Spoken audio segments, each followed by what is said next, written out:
আরে ও গোপাল দাদা, আরে ও গোপাল দাদা, আরে আরে এদিকে এদিকে এসো, এদিকে এসো, এসো এসো এসো এসো। এই দেখো দেখো, ভালো রুই আছে তো, টাটকা একদম। এই রবিবারের দুপুর কিন্তু জমে যাবে। না রে, এখন রবিবার আমার নিরামিষ, মাছ ওঠে না বাড়িতে। মাছ তো না, যেন আগুন দাম, দাম শুনলেই ছ্যাঁকা লাগে।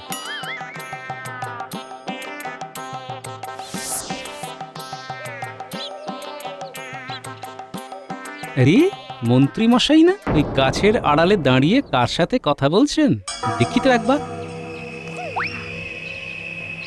আরে এটা তো নবাব বাহাদুরের দূত বলে মনে হচ্ছে।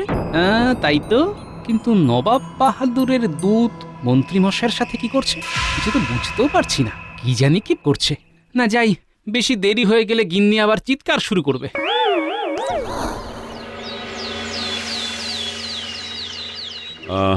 আমি নবাব বাহাদুর বলছি, 3 দিনের জন্য বেগমকে নিয়ে আমি ভ্রমণে যাব। সেই সময়কালের জন্য বাংলার তাৎক্ষণিক নবাব হিসেবে আমি তোমাকে দায়িত্ব দিতে চাই। যদি তুমি এই দায়িত্ব নিতে চাও তাহলে আগামী কালের মধ্যে গোপাল ও মন্ত্রীকে নিয়ে মুর্শিদাবাদে উপস্থিত হবে। আর যদি তুমি দায়িত্ব নিতে না চাও সেটাও দূতকে জানিয়ে দেবে। তখন এই দায়িত্ব আমি অন্য কোনো রাজাকে দিয়ে দেব। না না না না না, অন্য কেউ নয়, অন্য কেউ নয়, আমি তৎকালীন বাংলার নবাব হবার জন্য রাজি। এমন সুযোগ কেউ ছাড়ে না গিয়ে। যাও যাও যাও, নবাবকে জানিয়ে দাও আমি আগামীকালই আসছি। যে আজ্ঞে মহারাজ। বাংলার নবাব হব আমি। আমার যে কি আনন্দ হচ্ছে। মহারাজ, আপনি কি আগামীকাল মুর্শিদাবাদ যাচ্ছেন? শুধু আমি একা নই গোপাল, তুমি মন্ত্রী দুজনেই আমার সাথে যাচ্ছ। আমরা যাব কেন মহারাজ? মন্ত্রী নবাব ওনার বেগমকে নিয়ে বেশ কিছু দিনের জন্য ভ্রমণে যাবেন, তাই সেই সময়কালের জন্য বাংলার তাৎক্ষণিক নবাবের দায়িত্বটা উনি আমাকে দিতে চান। কি বলছেন মহারাজ, বাংলার নবাব? বাহ, এ তো ভারী উত্তম প্রস্তাব। হ্যাঁ মন্ত্রী। কিন্তু মহারাজ, নবাব বাহাদুর তো উজির মশাইকে সমস্ত দায়িত্বটা দিয়ে যেতে পারতেন, হঠাৎ আপনাকে কেন? আরে উজির আর মহারাজ কি এক হলো নাকি? আরে নবাব বাহাদুর নিশ্চয়ই আমার মধ্যে কিছু পেয়েছেন, তাই হয়তো আমাকে দায়িত্বটা দিতে চান। এই তোমরা যাবে তো? নিশ্চয়ই যাব মহারাজ, নিশ্চয়ই যাব। আর গোপাল তুমি? হ্যাঁ মহারাজ, আপনি যেখানে যেতে প্রস্তুত সেখানে আমার মতের অপেক্ষা বৃথা।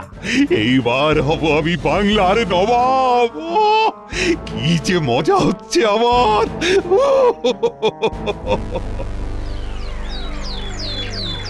তাহলে কি বলছো উজির, আমাদের পরিকল্পনা অনুযায়ী সব হবে তো? নবাব বাহাদুর এত সুন্দর একটা প্রলোভন দিয়েছেন, সেই প্রলোভনে পা না দিয়ে মহারাজ কৃষ্ণচন্দ্র যাবে কোথায়? তাহলে আমার ভ্রমণের খরচটা উঠে আসবে বলছো? আপনি নিশ্চিন্তে থাকুন জাহাপানা। সেলাম নবাব বাহাদুর। সেলাম নবাব বাহাদুর। ওহে কৃষ্ণচন্দ্র, তুমি চলে এসেছো? এসো এসো এসো এসো। তোমার আগমনে আমি বড়ই আনন্দ পেয়েছি। নবাব বাহাদুর, আপনি ডেকেছেন আর আমি না এসে থাকতে পারি? বেশ বেশ বেশ বেশ, শোনো তবে, পত্র পড়ে তো বুঝেই গেছো, আজ থেকে আগামী 3 দিনের জন্য আমি বেগমকে নিয়ে ভ্রমণে যাব। তাই সেই 3 দিনের জন্য বাংলার নবাবের দায়িত্ব আমি তোমাকে দিতে চাই। তুমি রাজ্য পরিচালনায় অনেক পারদর্শী, তাই তোমার উপরে ভরসা করে এই বাংলার দায়িত্ব আমি তোমার হাতে তুলে দিতে চাই। আপনি যে আমাকে এতটা ভরসা করেছেন, এতে আমি ধন্য হয়ে গেছি নবাব বাহাদুর। আর গোপাল, আর তোমাকে আমি উজিরের দায়িত্বটা দিয়ে যেতে চাই। কেন, উজির মশাইও কি আপনার সাথে যাচ্ছে? হ্যাঁ গোপাল, উজিরও আমার সাথেই যাচ্ছে।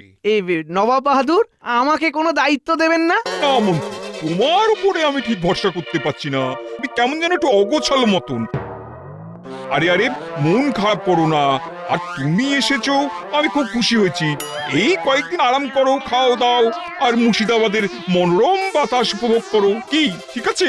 জাহাপানা, এইবার ওনাদের গজমতি হাটটির কথা বলুন। হ্যাঁ হ্যাঁ হ্যাঁ, বলছি বলছি বলছি। এই শোনো শোনো কৃষ্ণচন্দ্র, তোমাকে এই রাজ্যে ও রাজবাড়ির দায়িত্ব দেওয়ার একটাই কারণ, তা হলো রাজভাণ্ডারের সিন্ধুকে অনেক মূল্যবান সম্পদ রয়েছে। তার মধ্যে একটি গজমতি হিরে বসানো একটি সোনার হারও রয়েছে, যেটি যেটি মোগল সম্রাট আমাকে দিয়েছিলেন। সেই হারটি কিন্তু অনেক মূল্যবান একটি হার। সেই হারটি তোমাকে রক্ষণাবেক্ষণ করতে হবে। হারটি যেন কোনোভাবেই চুরি যেন না হয়ে যায়। চুরি কেন হবে নবাব বাহাদুর? আপনার রাজভাণ্ডারে তো তালা দেওয়া রয়েছে, আর রাজবাড়িতে এত সৈন্য সামন্ত রয়েছে, তাদের মধ্যে থেকে চুরি করে নিয়ে যাওয়া তো কোনো চোরেরই সাধ্য নয়। গোপাল, কাউকেই তো আর আজকাল তেমন বিশ্বাস করা যায় না। কার মনে কি আছে বলা কি যায়? আর এত মূল্যবান একটা হার চুরি হতেই পারে? কি ব্যাপার, নবাব বাহাদুর বারবার হারটা চুরি হয়ে যাবে কেন বলছেন? তবে কি কোনো গন্ডগোল আছে? বলছিলাম কি নবাব বাহাদুর, হারটা একবার দেখা যাবে? হ্যাঁ, আমিও তো সেটাই বলতে চাইছিলাম। একবার হারটা দেখতে পেলে ভালো হতো। আসুন আসুন, আপনারা আসুন আসুন।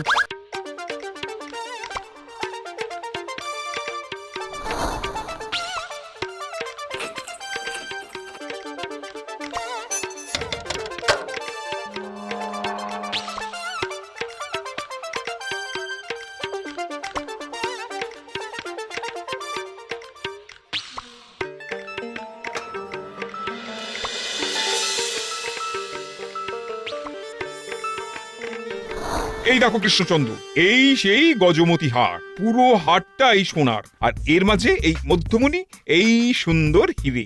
এটা মোগল সম্রাট আমাকে দিয়েছিলেন। বাহ, দারুণ তো। হ্যাঁ, সেই কারণেই তো বলছি, এই দারুণ জিনিসটাকে দারুণ ভাবে পাহারা দিতে হবে।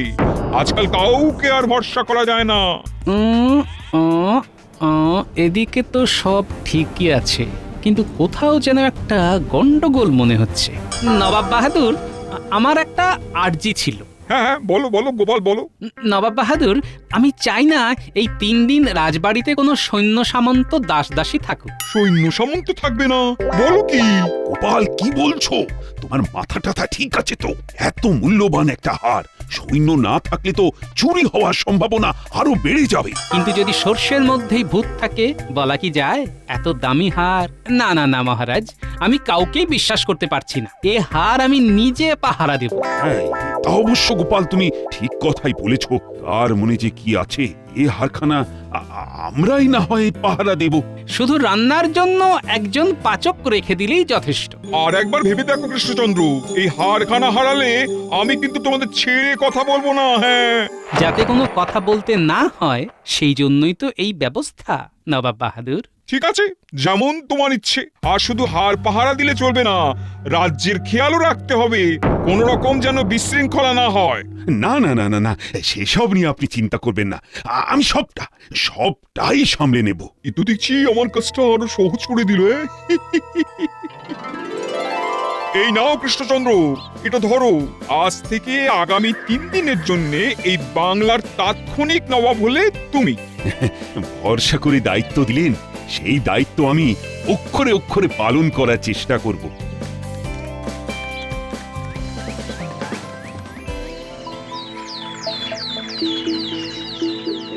আরে মন্ত্রী মশাই, উঠে পড়ুন উঠে পড়ুন, সকাল হয়ে গেছে তো। মানে মহারাজ, আপনি কোথাও বের হচ্ছেন? হ্যাঁ মন্ত্রী, ভাবছি একটু নগর পরিদর্শনে যাব। তা তুমিও চলো না আমাদের সাথে। এই সুযোগটাকেই কাজে লাগাতে হবে। বলছি মহারাজ, আমার শরীরটা না ঠিক ভালো নেই। আপনারা আজকে যান, আমি না হয় অন্য একদিন যাব। হ্যাঁ। ভালো নেই কেন? কি হয়েছে? সেরকম কিছু না, আসলে নতুন জায়গা তো, রাতে ভালো ঘুম হয়নি। একটু ঘুমিয়ে নিলেই ঠিক হয়ে যাবে। ঠিক আছে মন্ত্রী, তুমি তাহলে বিশ্রাম নাও, আমরা বরং যাই, একটু নগরটা পরিদর্শন করে আসি। হ্যাঁ মহারাজ, আসুন আসুন। এইবার আমাকে ঝটপট কাজটা সেরে ফেলতে হবে।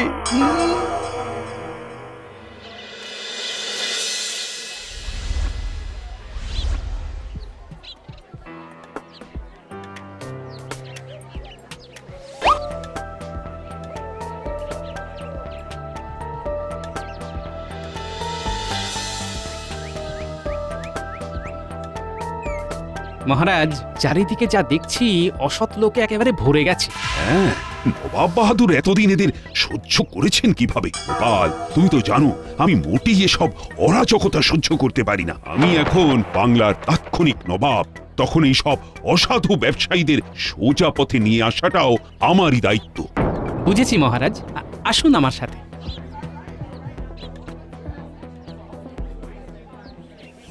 এই যে ভাই, এই আলু কত করে কিলো? 20 আনা। বাবা, এ তো বাজারে আগুন লাগিয়ে রেখেছো, তো 10 আনাতে হবে না? না না না না না, 1 আনাও কম হবে না। ও বাবা, ঠিক আছে, দাও দেখি 1 কিলো। এই কি, এটা কি দিয়ে মাপ করছো? বাটখারা কোথায়? আমার এখানে এই পাথর দিয়েই মাপা হয়। তা আমি বুঝবো কিভাবে এই পাথরটার ওজন 1 কিলো? এই দেখেন দেখেন, ব্যবসার সময় না এইরকম মাথা খাবেন না। হ্যাঁ, আমার দোকান থেকে আলু কিনতে হলে এইভাবেই নিতে হবে। রাতে নিতে হলে নেন, না হলে চলে যান। আলু তো আমি নেবই, কিন্তু তার আগে তোমাকে প্রমাণ দিতে হবে এই পাথরের ওজন 1 কিলো। আপনি কে যে আপনাকে প্রমাণ দিতে হবে? হ্যাঁ, আমি না, তবে এই যে আমার সাথে যিনি রয়েছেন, ইনি হলেন কৃষ্ণনগরের রাজা মহারাজ কৃষ্ণচন্দ্র, বর্তমান সময়ের বাংলার তাৎক্ষণিক নবাব। কি অবাক হচ্ছেন তো? নবাব বাহাদুর বেগমকে নিয়ে 3 দিনের জন্য ভ্রমণে গিয়েছেন, তাই এই 3 দিন সময়কালের জন্য নবাব ওনাকে দায়িত্ব দিয়ে গিয়েছেন। নবাব যতদিন না আসছেন ততদিন আমি বাংলার নবাব, তাই এই বাংলায় কোনো অনৈতিক কার্যকলাপ চলবে না। যতক্ষণ না প্রমাণিত হচ্ছে এই পাথরের ওজন 1 কিলোর সমান, ততক্ষণের জন্য এই দোকান আমি বন্ধ করলাম, তার সাথে এই পাথরখানাও আমি বাজেয়াপ্ত করলাম।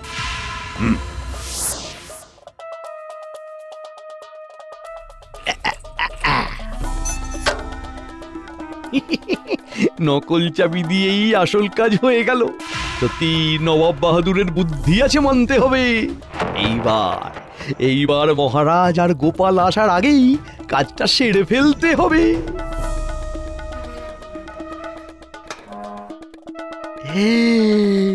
এই তো সেই গজমতি হীরের হার। ও, এই হার দিয়েই আমি হব কৃষ্ণনগরের রাজা, আর মহারাজ কৃষ্ণচন্দ্র হবে আমার প্রজা। সবাই দেখুন, এই হলো এই সবজিওয়ালার ব্যবহৃত পাথর, যেটাকে তিনি 1 কিলোর সমপরিমাপক হিসেবে ব্যবহার করছেন বা দাবি করছেন। আর এই হলো 1 কিলো বাটখারা। এইবার এই দুটির পরিমাপ করলেই বোঝা যাবে এই পাথরের ওজন 1 কিলো হয় কিনা।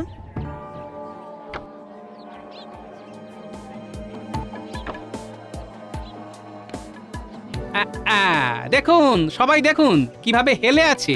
তাহলে বুঝতে পারছেন তো কিভাবে এই ব্যবসায়ী আপনাদের ঠকাচ্ছে। আমাকে ক্ষমা করে দিন, আমাকে ক্ষমা করে দিন। আমার ভুল হয়ে গেছে, আমাকে ক্ষমা করে দিন। এই ভুল আর হবে না। এই ওঠো ওঠো, এইভাবে লোক ঠকিয়ে কি পাও? এসব করে কত আর রোজগার হয় বলো তো? তাই বলছি, শোনো, সৎভাবে ব্যবসা করো, সৎভাবে বাঁচো। এখানে উপস্থিত সকল ব্যবসায়ী শুনে রাখো, আজ থেকে ওজন মাপার ক্ষেত্রে সর্বদা বাটখারা ব্যবহার করবে। নিজেও ঠকবে না, অন্য কেউ ঠকাবে না।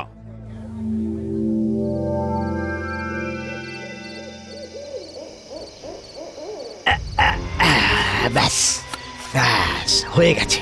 এইবার জিনিসটা রেখে দিই। ও, না না না না না, আর সময় নষ্ট করা যাবে না, কাজটা তাড়াতাড়ি সেরে ফেলতে হবে।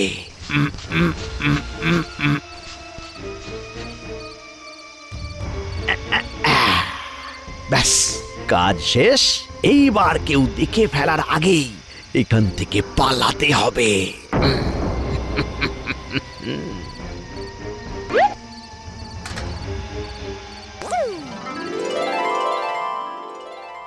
গোপাল, আজই তাহলে আমাদের মুর্শিদাবাদের শেষ দিন। কাল তো নবাব বাহাদুর ফিরে আসছেন। হ্যাঁ মহারাজ, তবে যাবার আগে আমাদের একটু স্মৃতি এই নবাবের মহলে রেখে দিতে চাই। কি বলছো বলো তো? আমি তো ঠিক বুঝলাম না। মহারাজ, একবার তাকিয়ে দেখুন, চারিদিকের অবস্থা খুব শোচনীয়। চারিদিকে ধুলো ময়লাতে ভর্তি। এগুলো একটু পরিষ্কার করতে পারলে এই মহল আবার নতুন রূপে সেজে উঠবে, আর এই দেখে নবাব বাহাদুরও খুশি হবেন। হ্যাঁ, তবে এই মহলে তো এখন কোনো দাসদাসী নেই, তাহলে এত কাজ করবে কি? কেন? ওই ওই ওই ওই ওই দিকটা, ওই দিকটা। হ্যাঁ, ওই দিকটা ভালো মতো করুন মন্ত্রীমশাই। কোথায় ভেবেছিলাম এই 3 দিন একটু আরাম করে কাটাবো, এই গোপাল তো আমার সব সুখে একেবারে জল ঢেলে দিল। কি হলো, দাঁড়িয়ে পড়লেন কেন? নিন নিন, হাত চালান, আজকের মধ্যে পুরো কাজটা শেষ করতে হবে তো।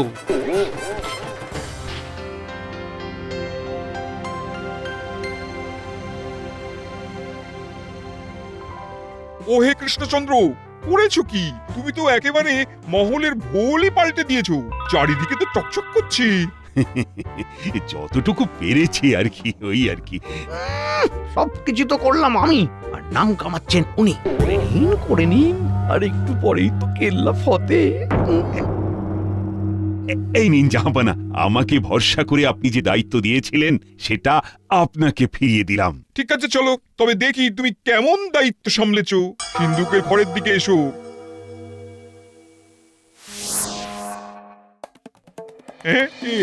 কি আমার হীরের গজমতি হার কোথায় গেল কৃষ্ণচন্দ্র? মানে আমি তো কিছু জানি না জাহাপানা। না না, জানো না মানেটা কি? তোমাকে তো একটা দায়িত্ব দিয়েছিলাম নাকি? হারটা তো সিন্ধুকেই ছিল। জাহাপানা, আমার মনে হয় হারটা এখানে নেই, মানে ওটা চুরি হয়ে গেছে। আমি আর ভাবতে পারছি না, যেই ভয়টা পেয়েছিলাম সেটাই হলো। এই সব হয়েছে গোপালের জন্য। ওই তো বলেছিল সমস্ত সৈন্য সামন্তদের রাজবাড়ি থেকে সরিয়ে দিতে। কি হলো গোপাল, এখন চুপ করে আছো কেন বলো? মানে আমি শুধু এটা ভাবছি, চাবিটা তো আমাদের কাছে, এদিকে কোষাগারের তালাও অক্ষত রয়েছে, তাহলে চুরিটা হলো কিভাবে? তার মানে যে চুরি করেছে তার কাছে নিশ্চয়ই একটা নকল চাবি আছে। কিছু করতে কেউটে না বেরিয়ে যায়। এইসব আমি কিছু জানি না। ওই হার আমার চাই। হ্যাঁ, নাহলে ওই হারের মূল্য কৃষ্ণচন্দ্রকেই দিতে হবে। জাহাপানা, আপনি এতটা উত্তেজিত হবেন না। আমি দেখছি কি করা যায়। মানে বলছিলাম কি জাহাপনা, এখন নিজেদের মধ্যে ঝগড়া না করে হারটা খুঁজে পাবার চেষ্টা করলে হয় না? ওই হার কি আর পাওয়া যাবে?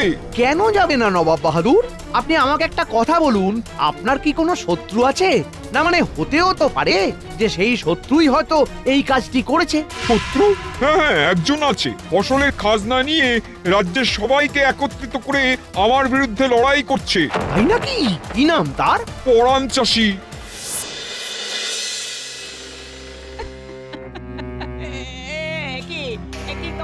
তোমরা এসব ছুঁড়ে ফেলছো কেন? জাহাপনা, ওদের বারণ করুন জাহাপনা। আমার সব কিছু ওরা নষ্ট করে দিচ্ছে। মন্ত্রীমশাই থামুন, এসব আপনি কি করছেন? এই গোপাল, তুমি চুপ করো। মন্ত্রী যা করছে বেশ করছে।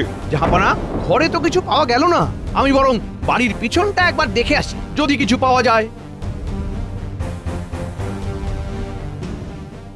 কি ব্যাপার, এই জায়গাটা এত উঁচু লাগছে কেন?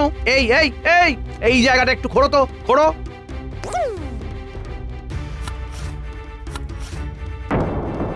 আরে এই তো সেই হার। দেখুন জাহাপনা, দেখুন কিভাবে এই চাষি আপনার হার চুরি করে এনে এখানে লুকিয়ে রেখেছে। হ্যাঁ, এই তো আমার হার। না জাহাপনা, সত্যি বলছি, আমি কিছু করিনি। এই হার কোথা থেকে এলো আমি জানি না। তাই নাকি? তাহলে হারটা কি এখানে হেঁটে হেঁটে চলে এলো? নবাব বাহাদুর, এর কোনো কথা শুনবেন না। এই চুরি করেছে হারটা, তা না হলে ওর বাড়ির পিছনে এলো কিভাবে? হ্যাঁ, আর এই চুরির জন্য ওকে আমি শুলে চড়াবো। আর আমি যদি বলি এটা আসল হার নয়? কি আসল হার নয়? এর মানেটা কি? মানেটা খুব সহজ জাহাপনা। আসল হারটা আমার কাছেই আছে, আর মন্ত্রী মশাইয়ের হাতে যেটা আছে সেটা হলো কাছে। আর এই হার পরাণ চাষি চুরি করেননি, হারটা চুরি করেছেন এই মন্ত্রী মশাই। হ্যাঁ জাহাপানা, গোপাল ঠিক কথা বলছে। এই হার নিয়ে যে একটা কোনো গন্ডগোল হবে সেটা আমি অনেক আগে থেকেই বুঝতে পেরেছিলাম। আর দেখুন ঠিক তাই হলো। তাই প্রথম রাতেই এই আসল হারটা স্যাকরার কাছে নিয়ে গিয়ে কাচ দিয়ে একেবারে অবিকল একই রকম দেখতে একটি হার বানিয়ে আনি, আর আসল হারটা রেখে দিই আমার কাছে, আর এই কাচ বসানো নকল হারটা রেখে দিই সিন্ধুকে। আর মন্ত্রীমশাই নকল চাবি দিয়ে সিন্ধুক থেকে কাচের হারটি নিয়ে এসে এই পরাণ চাষির বাড়ির পিছনে পুঁতে রাখেন। কি মন্ত্রীমশাই, ঠিক বললাম তো? মিথ্যে কথা, সব মিথ্যে কথা। তাহলে এটা কি মন্ত্রীমশাই? এটা যে আসল হার, তার কি প্রমাণ আছে? হ্যাঁ, কাঁচ আর হীরের মধ্যে পার্থক্য বোঝেন না? আপনি যখন বুঝতেই পারছেন না তখন আমিই প্রমাণ করে দেব।